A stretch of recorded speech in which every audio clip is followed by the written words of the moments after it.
Thinking Aloud. Conversations on the leading edge of knowledge and discovery with psychologist Jeffrey Mishlove.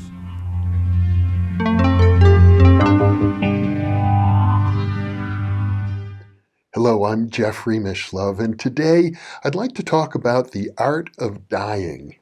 As a person in my 70s, it's something I think about from time to time, and recently I took a look at all of the people I have interviewed since we started the original Thinking Aloud television series back in 1986 who have passed on, and we have a memoriam page for them on the thinkingaloud.com website. I'm scrolling through their pictures right now. There are over 50 people, and I've had the great pleasure of having had intimate conversations with them one-on-one about some of the most important things they've thought about in their lives. But now they've passed on, and there's a sense, even though none of them, to my awareness, have reached out to contact me since they've gone, there's a sense in which I still have a feeling of intimacy with them. And while they're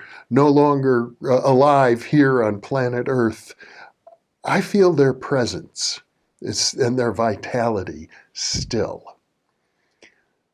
Now, the art of dying was, in the Middle Ages, a major topic that people thought about because, well, for one thing, people died very young, and for another thing, there were pestilences and plagues, and the church was very strong in Western Europe at that time, and so the art of dying had a lot to do with confessing your sins and becoming prepared for death in the eyes of the church itself. But in today's day and age, we have many other ways of thinking about death and dying. We have, for example, a large body of research concerning near-death experiences. Many, many dozens of books and reports in that arena. We have research with trance mediums. We have people who endeavor to communicate with the other side using various electronic means. And we have research on reincarnation. As I think about it, it strikes me that the realm of spirit is completely open-ended. That is to say, it can be whatever you want it to be, whatever you think it will be.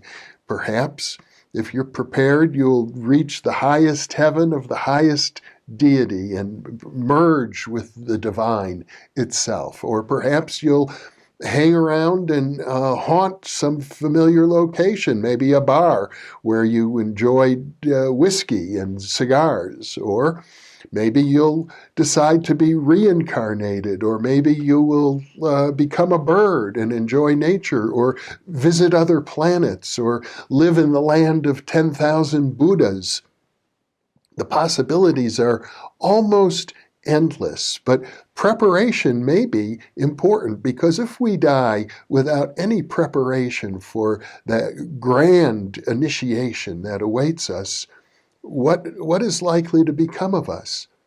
I'm thinking of George Harrison, the musician who died several years ago, but he made it a point towards the end of his life, and he was suffering from cancer, so he knew he would die, to die consciously. He wanted to go through the whole process wide awake and conscious, completely aware of the transition. That's a worthy goal, I think. It's probably not a goal shared by most people. I think many people would like to be numb or asleep or not aware of the process, but perhaps some of you would like to die consciously. Now, it's interesting.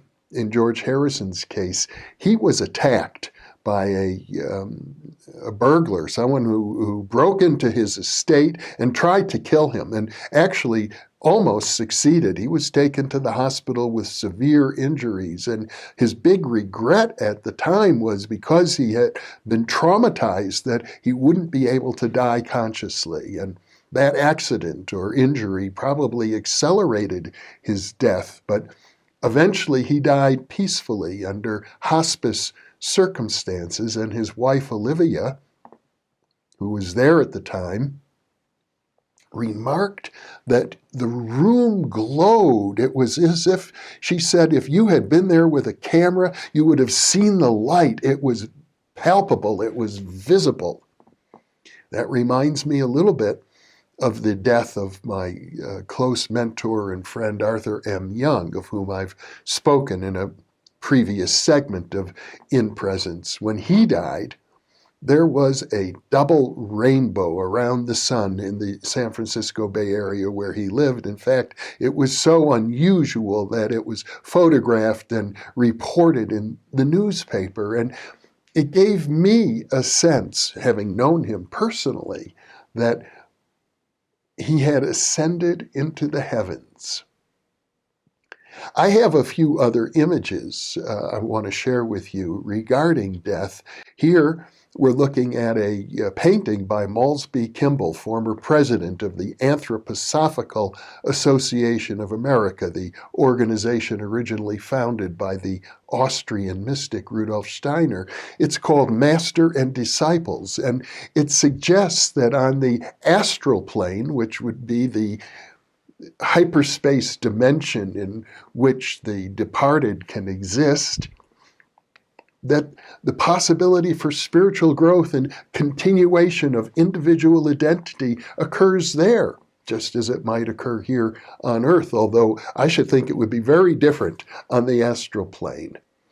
The philosopher H.H. Price suggested that being dead, from what he could tell, and he was a student of the spiritualist and psychical research literature of the time, he thought it would be like existing in a dream, maybe a lucid dream, maybe not so lucid, but that dying is sort of like entering a dream world.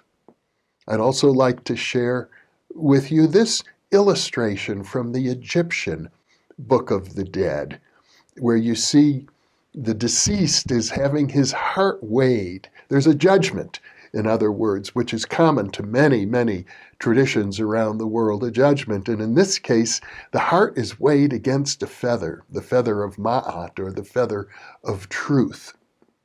And if the heart is lighter than a feather, then the deceased gets to enter into the paradise of Osiris. The Egyptian Book of the Dead contains additional instructions as well about purifying the heart, about cleansing the soul of guilt from many sins. And so confession is also an important part of the Egyptian tradition. And now, here's an illustration that was taken from a Chinese Taoist temple in Taiwan. This illustration is an antique hanging that exists right outside the doorway of this very studio.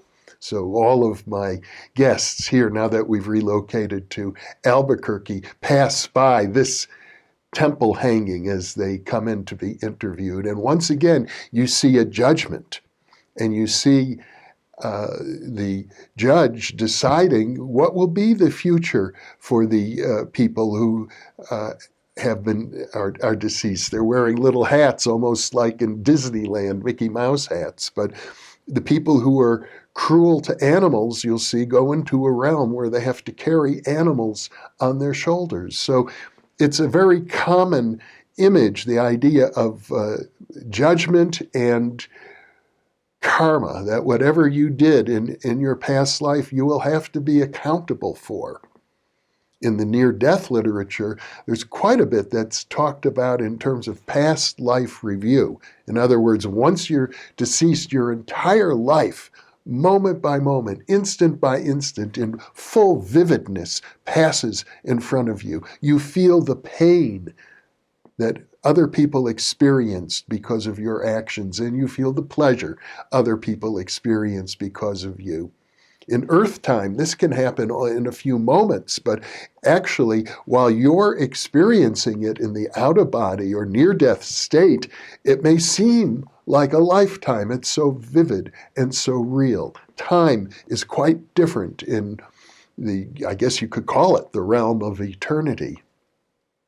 Well, so we have all of these different options to consider. But I would think many of you, like me, are baby boomers. You're beginning to realize that you're at least in the second half of your life at this point. And the idea of preparing for death to try and die consciously or creatively to make your life as meaningful as possible these remaining years is important to you, as it is important to me. So I'd like to leave you with this thought. What kind of a death would you like to have? And what kind of a life would you like to have at the moment of your death, when one might say you've achieved the culmination of your life? How would you like your life to culminate? I'll leave you with that thought, and thank you for being with me.